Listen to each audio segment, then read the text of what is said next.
Hello, listeners. Welcome back to the Future of Wealth. I'm Ajay Malhotra, speaking to you from the GTA in Toronto, Canada, where I've spent decades building businesses, mentoring startups, and navigating Canada's ever-evolving economic landscape.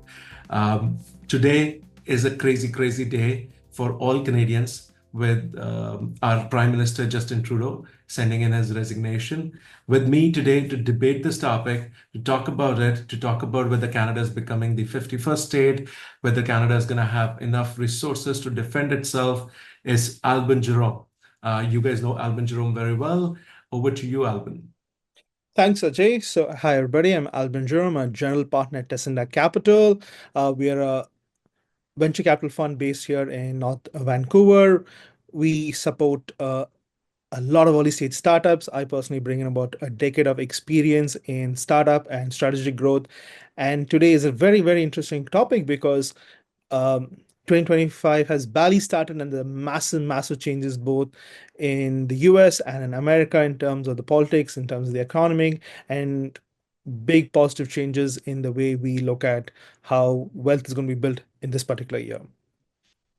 So, So, Alban, this is a funny year, right? We got a very conservative government, which is Donald Trump, south of yeah, the border, and he had a beef to pick up with Justin Trudeau. So he calls Justin Trudeau over to be his house guest, then tells him to retire from being a prime minister and become a governor.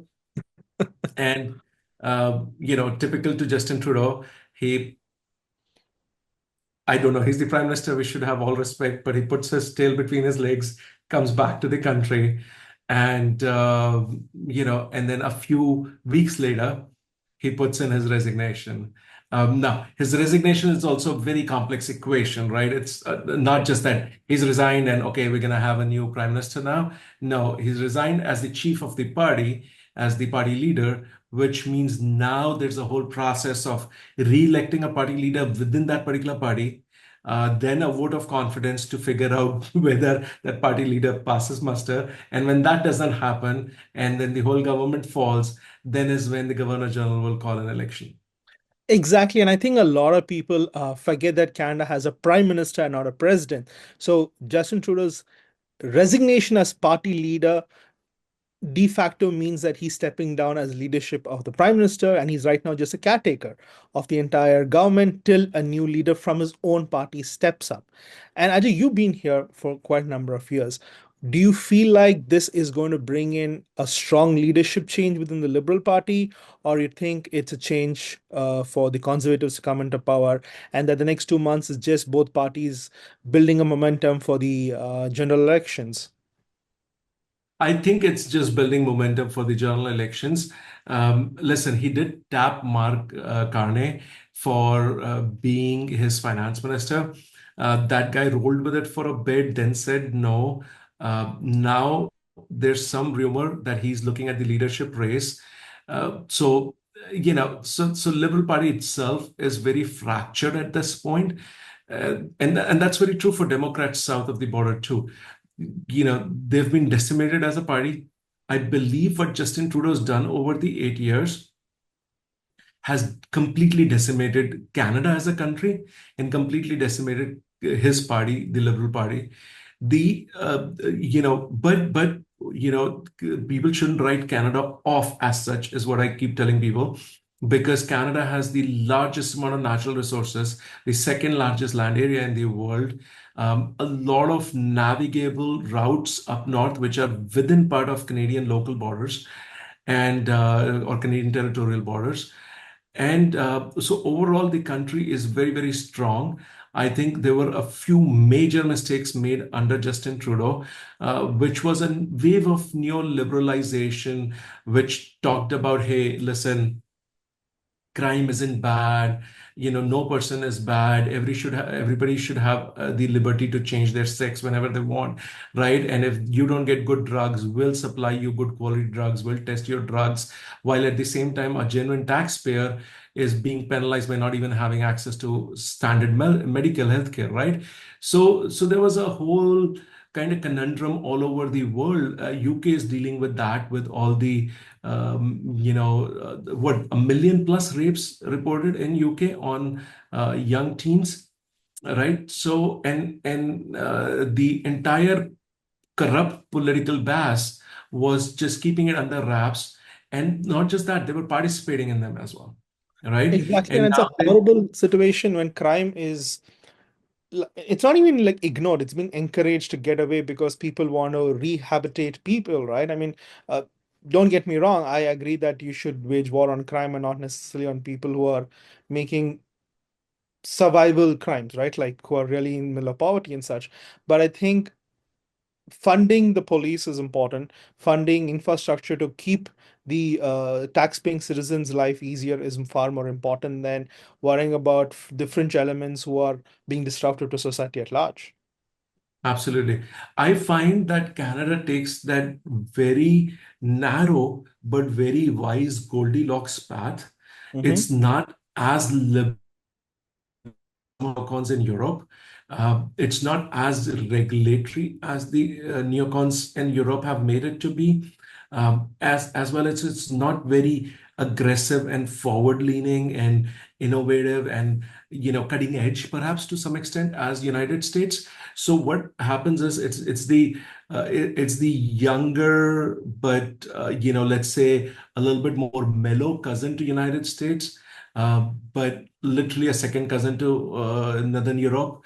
So it ends up literally following in the footsteps of a little bit of Europe and a little bit of United States, right? I'll tell you a story. I came to Canada in 2009, right? So today it's been 15 years. And one of the first things that I found was Kellogg waffles, the same waffle brand that's sold in North America, in United States, as well as north of the border in Canada, has a long list of ingredients, all chemicals, south of the border. Because FDA allowed all of that to happen, because FDA is literally governed by people from the medical establishments, from the drug industry, and they want you honestly to get sick, because if you don't get sick, they don't have no business, right? But north of the border, because we were following a little bit in the European footsteps where we said we're going to have medical services being provided by the state, we could not open all of those chemicals for distribution in food, right? So the ingredient list in Canada for the exact same brand, exact same waffle, right, frozen waffles, was one-third the size of the ingredient list in the United States. And in Canada, you could read them and you could say this is all food, you know, except for maybe a little bit of baking soda and stuff, which is required. Rest of them were pronounceable food ingredients. Versus south of the border, it was a chemical factory. Absolutely. I mean, some of those, I've heard some of those ingredient lists are literally just artificial flavoring and there is barely any nutrition value in those stuff. But, I want to take a slight stance here and play the devil's advocate, right? Given that Canada sits, as you rightly pointed out, like a balancing point between the more harsher realities of how the US operates to the more benign policies of the European Union, which hyper regulates everything, the 51st state argument. What's your weight on that? Yes, yes, yes, yes, yes. So, I wouldn't term the European Union policies as benign by any chance. They're not benign. They're like bloody shoot in your own foot policies, right? Like, how many levels of governance do you need that is disconnected from the people? Hmm. Right? The entire reason America went to war against UK's occupation of the colonies was because they didn't want to pay taxes without representation. Yeah. Right? Now you have taxes through multiple rounds of representation, right? You're not choosing a person directly getting into Brussels. And this is at a time where technology is in everybody's pocket. There should be no reason to even have a representative based democracy today. It could potentially turn into what we should step into, right? A lot of times people go like, oh, Ajay, you're always looking at 5 years ahead, but what I'm seeing now is that people should start asking for the fact that a representative based democracy was required when even postal service did not exist. Hmm. Right? So you had to pick a local leader and send him to Washington, or in case of Canada, send him to Ottawa to go ahead and legislate on your behalf, to fight for your rights and your requirements, right? But now you're able to connect with anybody anywhere in the world in a minute, right? Absolutely. So there's no need for a representative-based democracy. The only thing a representative-based democracy does today is it allows that representative to be corrupted by vested interests, right? And listen, there are many ways to corrupt people, right? Hmm. And the key ones that you hear is wine, women, money, right? But what truly happens in today's world is that you may have all of these three corruptions, but the biggest fourth corruption that's coming is bad science, right? If Yeah. I give you 20 reports, Alban, which those 20 reports say that smoking is very healthful exercise for you, affected, but it's like canary in the coal mine. If you get anything else, your lungs will actually go ahead and point that out before. So it's actually very a healthy thing I to do. mean, they did recommend it at one time as the cure for stutter, right? I mean, isn't why King George got cancer?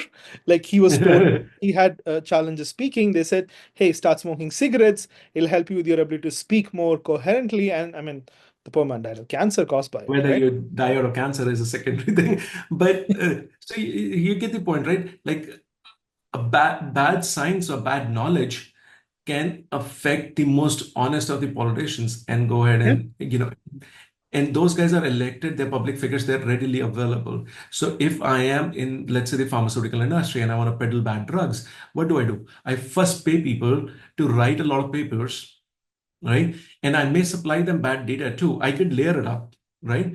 And all of a sudden, I get something that 80% of the times would be valuable for me and would push my agenda. 20% of the times it'll be against me. I bury those 20%, prop up the 80%, get them over into the hands of politicians. So even the most honest, the best politicians would look at it and they'll say, I'm doing God's work. I'm actually reading all the science and I am implementing based on that science, not knowing that the science is biased and the science is all paid for.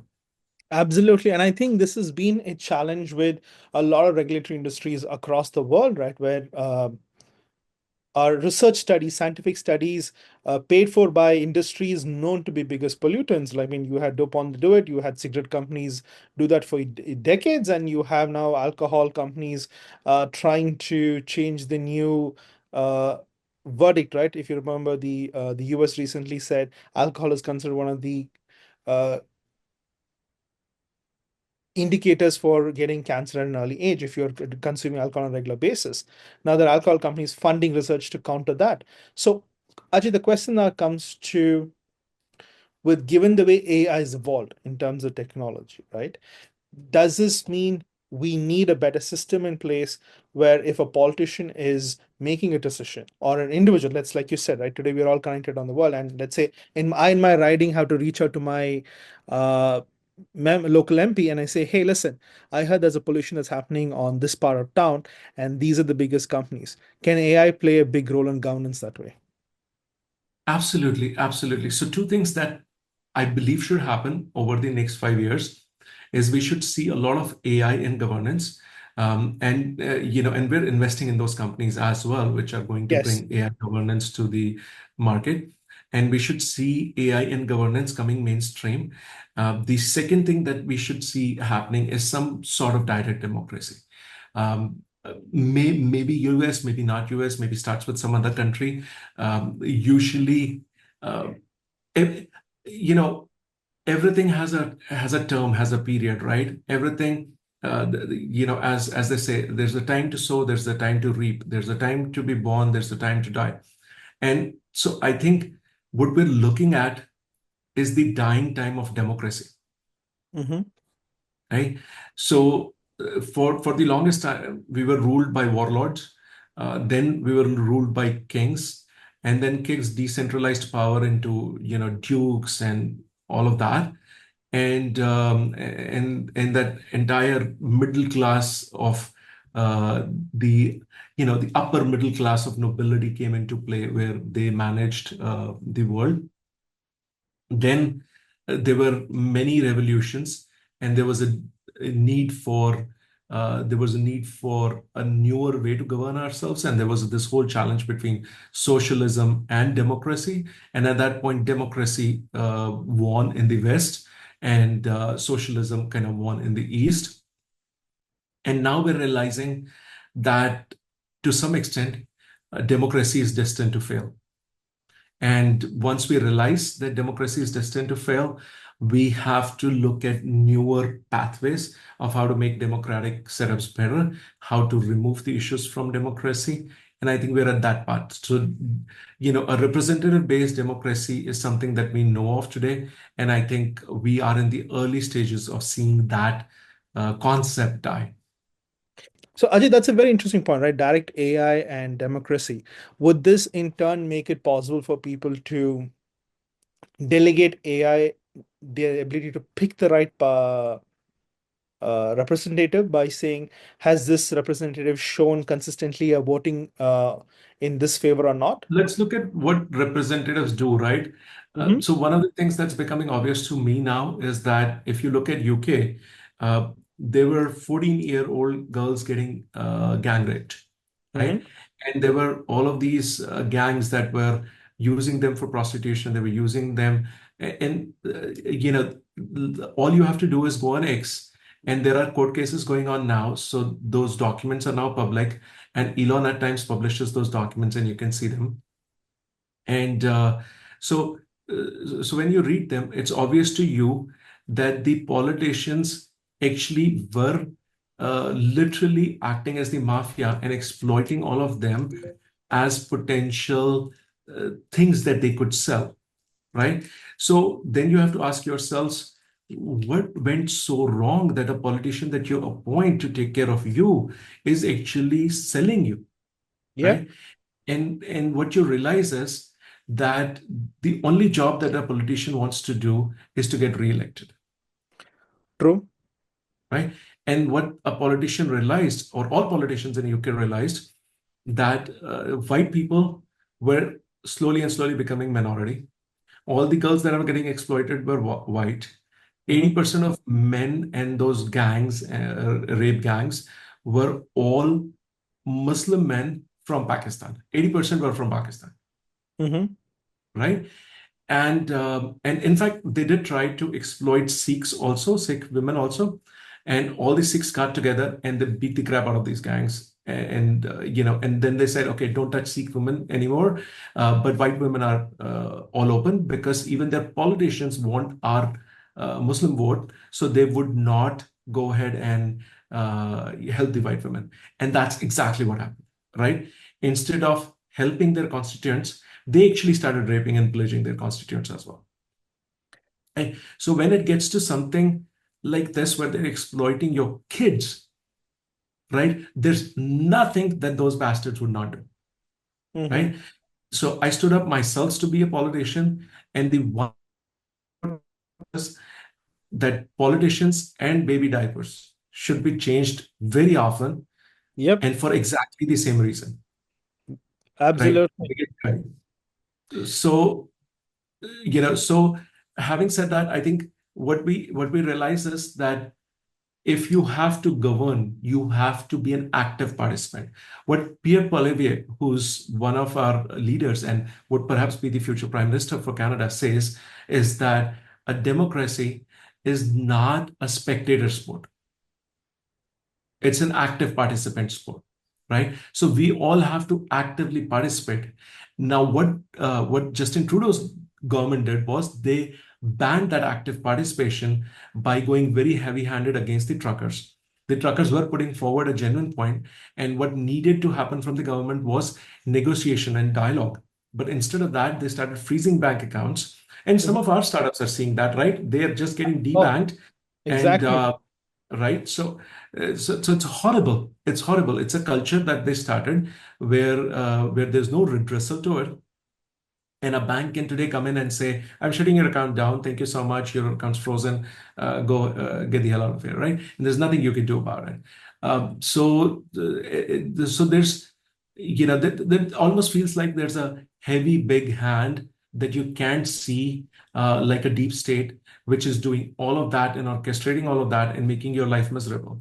Now, in Canada, it's particularly miserable because 35% of your money is taken as taxes by the government, right? Then whatever money you make based on the income to mortgage ratios that I'm seeing today and in the pricing of the houses, you end up paying at least 50% more for buying a house.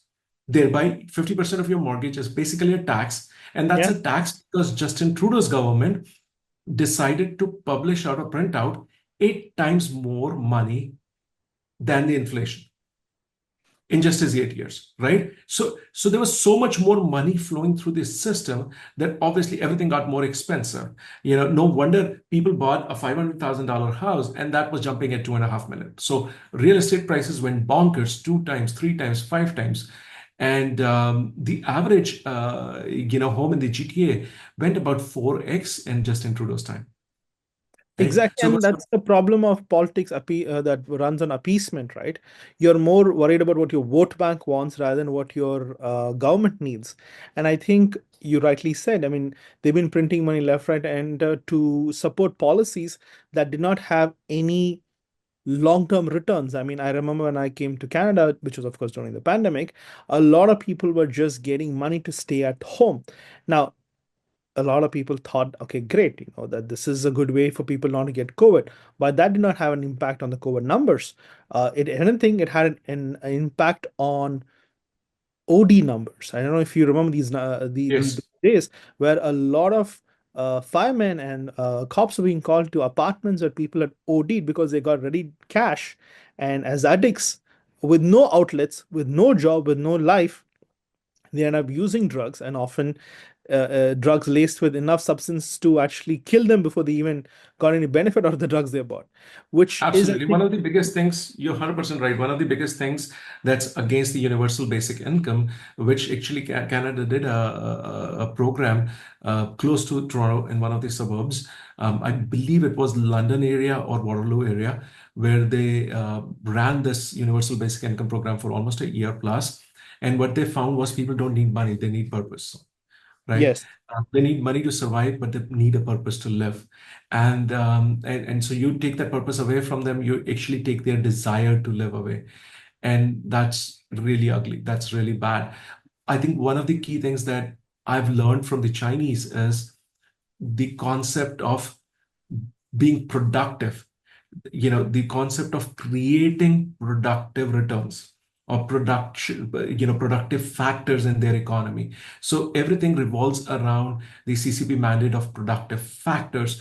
And what that does is it actually tells you don't waste money, right? Because you could think you could print money out, but what you're doing with printing money out is you're inserting a hidden tax onto people, right? If you made $100,000 and I print 8x the money and I inflate away your dollars, so your real sense are 1/8 of what they were some time back, exactly. right? And I So think that's a very valid point, right? I mean, take a step back. Ever since we detached fiat currency from the gold standard, we've been making it easy for people to, or the political party in power, to print money to pay for expenses rather than being able to tax people from actual money. And because now money has no value in creating it, you have literally ruined the value of currencies for most of the Western world. Today, the US prints money in a blink of an eye, what, millions of dollars? So does trillions, Canada. perhaps. So, yeah, it doesn't matter. They're the Exactly. world's reserve currency. They could print. In fact, some of the stats that most people do not know about is the fact that the Fed genuinely prints about 3% of the global dollars in circulation. So what that means is that all dollars in circulation every year, whether they're sitting in bonds or they're sitting somewhere else, are getting devalued by about 3%. But what you do is you print something called CPI, Consumer Price Index, and then Mhm. CPI is how you tell everybody that you're tracking inflation. What you do is anything that's really cheap, you take it out of CPI because that's a bundle that you manage, right? It's a basket Yep. that you manage. And then everything that's more expensive, you put that in. So when used cars were like horribly expensive in COVID, they put used cars into CPI, Mm. right? And but they've never put housing in CPI because it just keeps getting inflated and inflated and inflated because most houses today are not being used purely as a house. It's actually being used by Airbnbs, it's being used by finance companies, it's being used by funds that are buying hundred. So last year was the year in the United States where more homes were bought cash down by funds holding the properties than by real genuine buyers who wanted to live in them. That's just asset acquisition for them. It is not even like a residential Exactly. acquisition, which means it Exactly. is another asset commodity that you want to increase in valuation purely to increase its valuation rather than there is some intrinsic value to it, right? I mean, silver and Absolutely. gold, there is commercial application. They are not just valuable metals. There is industrial applications for these materials, but whereas in this houses, they have no commercial value. I mean, you would think a house is where people live, but if it's an asset class for me, I don't want people to use it. I just want to Here's people. the reality of housing in Canada, right? So US versus Canada. Okay. In Canada, in every industry, you would get paid about 20 to 30% less than United States. Hmm. But but for the same job, you would get about 20-30% more income in the United States. Your taxes would be lower in the United States, and your house would be a fourth to a third the cost. Okay. Right, same house. Remember, the construction quality and the construction materials used in US and Canada are pretty much the same, right? Very true. They're Very true. all wood lumber homes. And so over there, you could, for example, get to Texas, get to any small town in Texas, you could buy a villa, right? A massive, beautiful castle-looking single-family home for $500,000. To get something similar to that in any respectable town in Canada with access to roads and all would be close to 2 million. I think you're being generous, Ajay. It's 2 million. Yeah, but like I'm not even debating just downtown Toronto, but like suburbs or towns a little bit remote too, right? Exactly. So the fact is that with so much of easy printing of money, what it's done is it's actually made Canada drunk, right? Like a true drunkard. There's too much of alcohol in your stomach, and the alcohol's still like kind of sloshing around in your stomach. Have you ever had that feeling where you drink too much water and the water is really sloshing around in your stomach? Exactly. That's the situation of Canada today. The good thing, the absolute blessing is, and I, thank Trump if this was because of Trump's whole narrative about the 51st state, which I believe is a joke, right? I believe clearly is a joke. Canada and United States share a very strong relationship, especially on defense. And I think, could United States forcibly take over Canada? Yes, they could, right? True. Uh, would that send absolute horror signals around the world? Yes, it'll be. It'll be a person that everybody wants to stay away from because then Trump would not be Trump. Trump then would be a cannibal, right? Eating Exactly. his own, right? And I think that's more got to do with his bravado type of personality because if you pay attention to what he said, it's not just Canada. He wants Panama, he wants Mexico. He's basically boasting of taking the entire North American hemisphere. And the fact is, Canada is substantially larger than the US. So at this point, an acquisition of Canada would be infeasible from an actual pragmatic point of view. But again, Trump's entire brand has been America's challenge is not off. They're like they're very good at bombing shit, but the problem is not bombing it. The problem is after that governing it, right? And if Trump has not learned anything from Afghanistan and Iraq, I think the one thing that they should learn is that they run the world's currency, right? So they don't need to really just get into every single city, town, and country and try to govern it too. very They true. any de facto govern it by printing the currency. So I think everybody is good at one job, and their job is their finance, is printing their currency, and I think that's where I believe a little bit of scariness is there right now today. So the moment Trump started his rhetoric about, hey, I'll put a lot of tariffs on Canada, tariffs will actually end up hurting his own consumers. True. When they end up hurting his own consumers, they will actually lead to inflation in the United States. See, if I'm producing something for $100, I will have to sell it at 100, right? I prefer to sell it at 110 or so, and that is the price point I will be selling it at, right? I can't sell it below 100; I'll lose money, right? So if you make it 105, I will actually produce a lot less because I'm not making any money on it, right? And I might Exactly. actually start selling it to India, China, Middle East, wherever, right? I mean, God knows Saudi Arabia is growing at 9-10% a year. They'll be happy to buy some Canadian produce, right? Or products. And so, so that's how all Trump's tariff would do is it'll reduce the goods flowing into the United States a little bit and increase the price that the United States consumer has to pay. The moment they increase the price that the United States consumer has to pay, that'll lead to inflation in the United States. To be able to combat that inflation, they will have to increase the interest rates.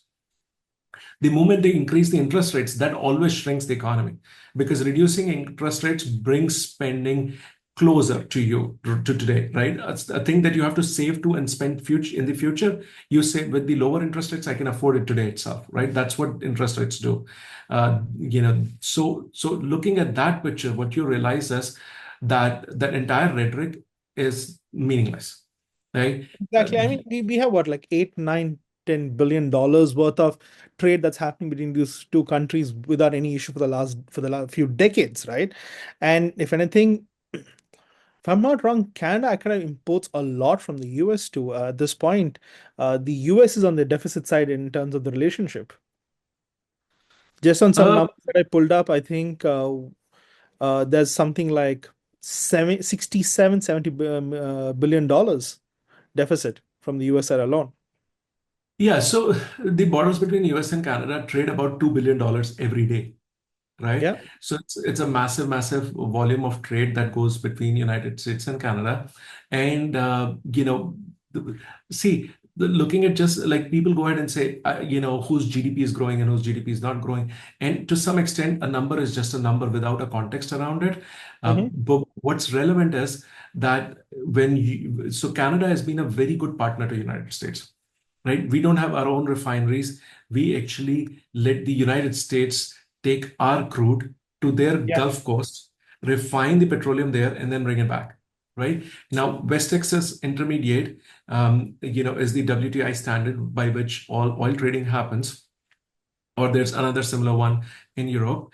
Uh, we sell our oil at 30% discount to that, right? So from Okay. the next door neighbor, they're getting everything 30% cheaper, and then they're able to refine that gas and sell it at full price to us, Mm. right? In fact, our dear Prime Minister puts a 40% carbon tax on it too, right? So, think of more ways of crashing the economy. So Canada, as of today, I'm 110%, 200% positive about Canada today um, because of Justin Trudeau's resignation, right? Mhm. So, so Canada's economy is doing poor primarily because of the government, right? Canadians are some of the nicest, most honest, most hardworking people in the world, True. and they will recover back. The only thing that Pierre Poilievre has to do is to perhaps deport 50,000, 100,000 of the troublemakers, right? These are people who came from, God knows, all troubled areas in the world. They didn't have education. They came in as somebody who was already indoctrinated into war and violence and all of that. And they can't learn, they can't educate themselves, and they're just a nuisance to society. I agree. I think they've kind of indicated they're going to do that, but I feel we need something similar to the Lake and Riley Act, Ajay, that recently passed in the US, where non-citizens, right, convicted of minor crimes are actually deported out because that's what you need, right? You have strike one, you have strike two, and you don't wait for strike three, which is usually, if you look at the crime data, it starts at a small crime. Somebody who's accused of rape and murder usually doesn't start off there. They start at something like shoplifting or drunken driving or something like that. When you start removing the whole chunk of populations that, as you said, indoctrinate with violence and such, you reduce crime substantially, which I believe is what was happening with the previous government, right? Well, in the time you came to Canada, but 15 years ago. Absolute common sense, man. I mean, you do something wrong, you go to prison, right? And you're not just sent out within an hour, right? And so Absolutely. the probability of somebody committing a crime again and again is inversely correlation to the probability of arresting them and punishing them for that crime, right? So if there's a 50% chance you never get arrested, right, you may actually go ahead and commit a crime, right? When you drive in Middle East, for example, I tell people there are cameras every 500 meters on the road. Do you Hmm. speed? No, you don't, right? Because one or the other camera is going to catch you right away. And Exactly. the probability of conviction is 100%, right? That deters you from doing the crime. Right? Now, Exactly. it's very odd that Canada and America have opened up these channels for committing crime. Look at the roads, for example. And I feel so horrible about our police departments because they have to always be the bad guy, right? A lot of policing can be done autonomously now. Yeah. And right. And so and every American and every Canadian would feel a lot safer if you got a ticket in the house rather than getting pulled over on the side. The police departments would feel a lot safer because they are not sure whether they're going to get shot or not, especially in Texas or United States, right? When an officer pulls a car over to write them a ticket for speeding, he's rolling a dice with his life. He could be shot in Very that. true. She could be shot in that, right? So it's so much safer, so much nicer. And then the interaction that the public sees with the police department is a positive interaction where the police is trying to help them, not a negative reaction where they're pulling them off when they're actually trying to get somewhere in a hurry and writing them a ticket.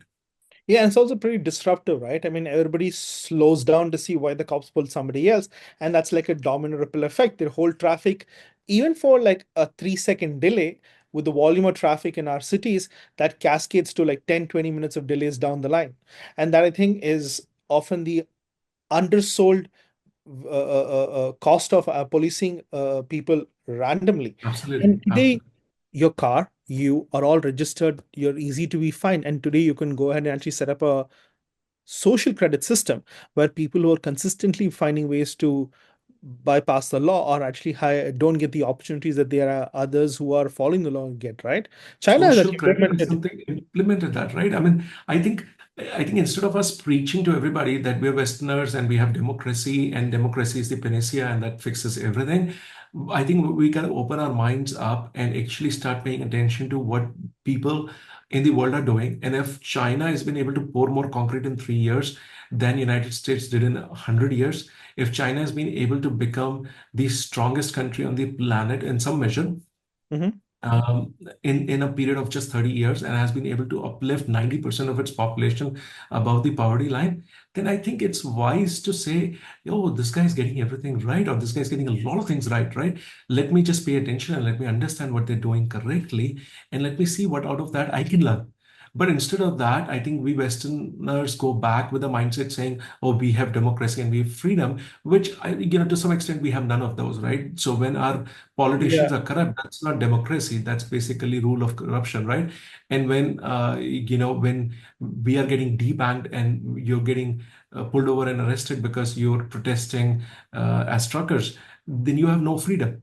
Okay. So, so instead of just banging the drum on freedom and democracy, I think we got to really look at it and say, do we truly have that? And we don't truly have that, which is very clear to us. It's very evident. So then we got to start looking at people who are making progress and say, you're getting results. So man, let me open my eyes and see what you're doing right. Okay? And as you pointed out, the social credit system is amazing. I mean, how do you?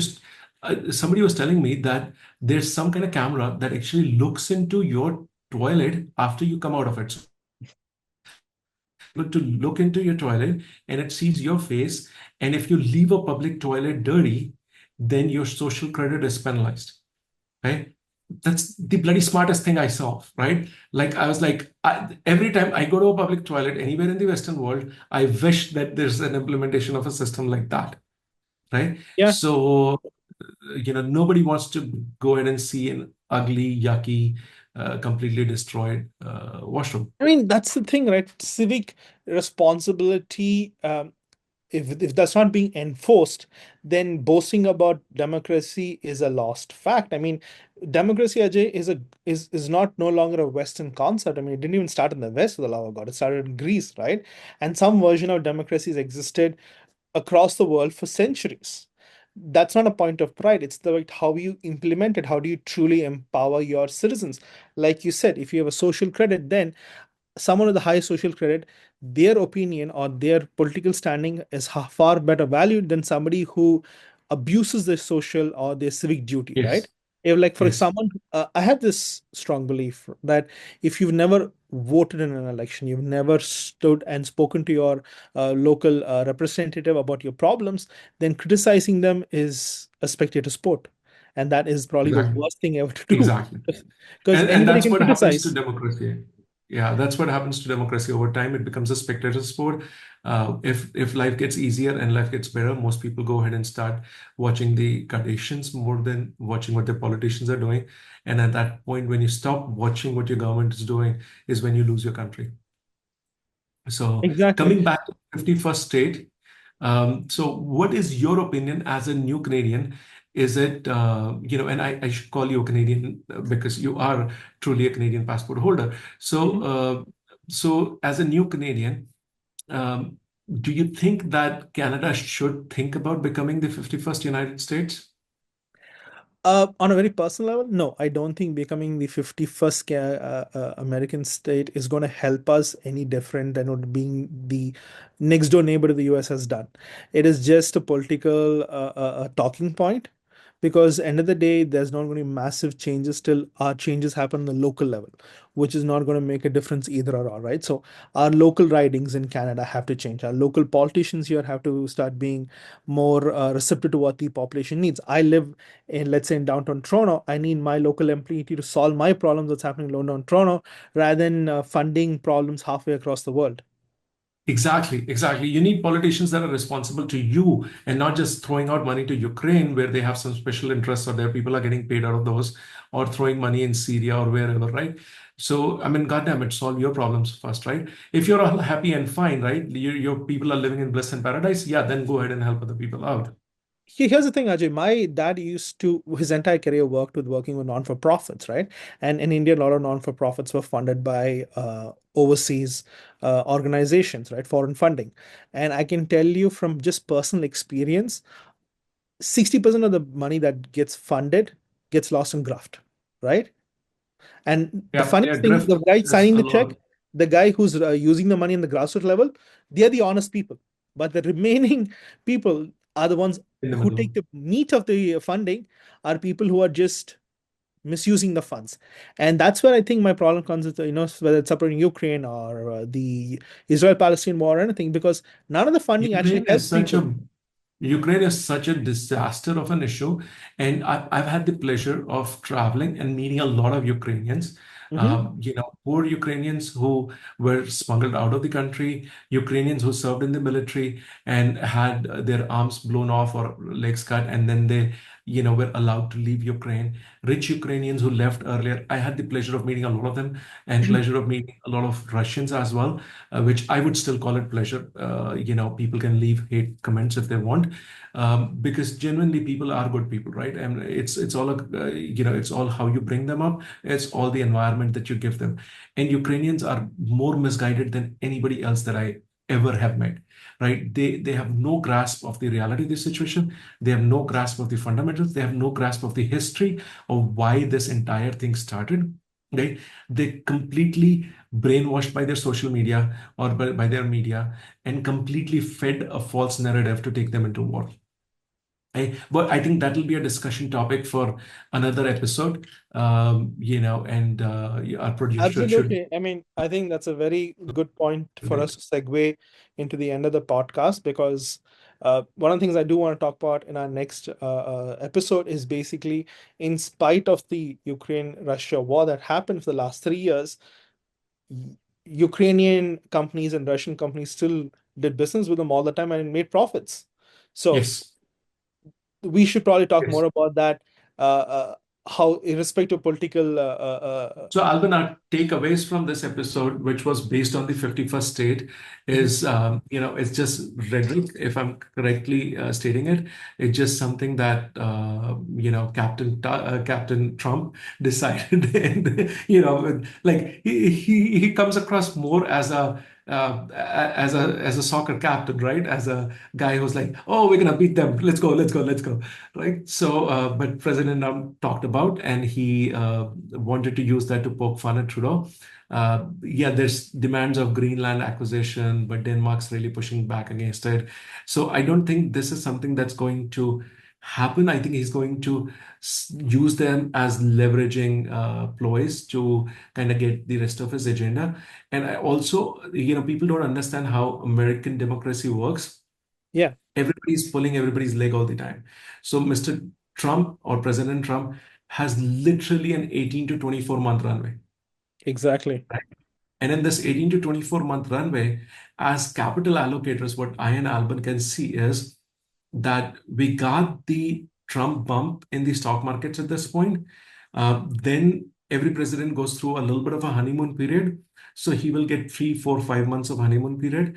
And I believe that for those 3, 4, 5 months, the markets will keep going up or keep going sideways. Most probably not sideways, most probably up, because he will try to bring in legislative changes and he will try to move fast. But after that, the markets will drop because the Fed is against Trump and they are tightening monetary policy all across the world. True. So, yeah, so that's what we anticipate happening in the United States. If Canada ever was to even debate about joining United States, I think our healthcare system will go out completely. Our culture, our society will go out completely. Canadians are some of the nicest people in the world, and they will actually become brasher, completely Americanized as their cousins south of the border. So I wouldn't want that to happen ever. I agree. And And I think you rightly said, right? Everybody's thinking is going to be in power for the next 4 years. But the fact of the matter is, given how the election cycle works in the US, he's got 18 months, maybe 24 months if he's lucky, of real political maneuverability. Because in then comes the 18 months, midterms, and yeah, everybody's going to be looking at the next guy, not the guy who's sitting and thing. And there is no way he's going to get a third term. So his I mean, political they could mileage. potentially change. They could potentially change their constitution and create an amendment in the constitution for a third Trump, for Well, a third technically term. undo an amendment, right? They did make the amendment. Yeah, yeah, and do an amendment or maybe modify that amendment to say that you could do 2 consecutive terms and then you have to drop off or something like that, right? So there are 2, 3 ways they could do that, but but that's unlikely. And why is it unlikely? Is because there's so many people pulling his legs already. Exactly. It's a dog eat dog world there, right? So it's not. And I think at 82, Trump might not be willing to go for a third term too, right? I mean, I think at that in we had to give everybody the wisdom of the age, but at some point you also have to say, let someone more suited to the rigors of office take over. Exactly, exactly. So at that point, we are looking at a new president. There's going to be anti-incumbency, which is a social phenomena that always happens. There's going to be the markets and the Fed dictating and what was that Clinton's pet word? It's the economy, stupid, right?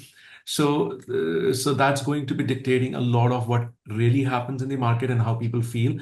And based on how people feel is how they will vote. And midterm elections are just around the corner in 2 years.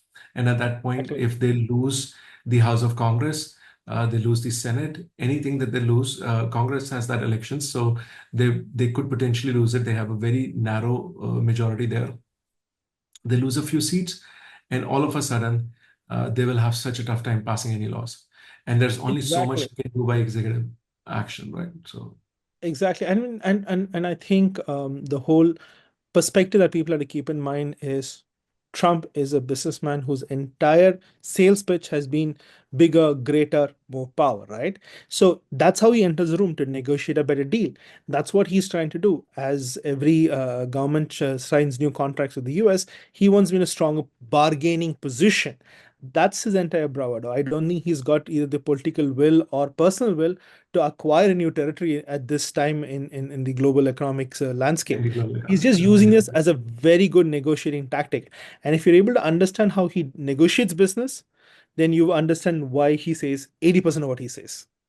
80% of what it says, yes. And then I think something that we as capital allocators have to realize now is that the US dollar is doing about 1.44. Mhm. The theoretical maximum that we could see based on our research is a 1.46 max. So we're very close to a theoretical top in US dollar versus Canadian dollar pricing.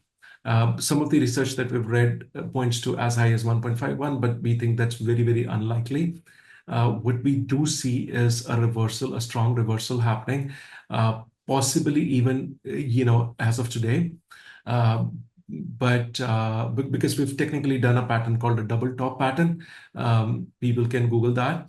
Uh, so possibly even today we could see a strong reversal, but what we will see is maybe a little bit of more upside, 1 or 2% more upside, and then a sharp turn. And that turn will happen because quite truly things on the ground will change. Canada will start using its money productively, and United States, as it's been doing over the last so many years, will keep using its money unproductively. Right? US Exactly. spent $9 trillion over the last 10 years in wars. Right? China spent the same money, $9 trillion, in building production capacity. Right? Exactly. So I think that's what will happen in Canada, because Canada does not print its own money. It'll start valuing the money, it'll start deploying it, it'll start using it. And you will see a lot more growth happening in Canada, a lot more progression happening in Canada. The housing prices will go down for sure, They're actually heading because down, Ajay. Like to give you just in indicators that I've seen, there's been a drop in pricing in the last year to this year, just January. There's almost 2 to 3, 5% downward incline already starting. So I think within maybe end of this year, we might actually have the markets come back to more realistic valuations of properties. yes, yes.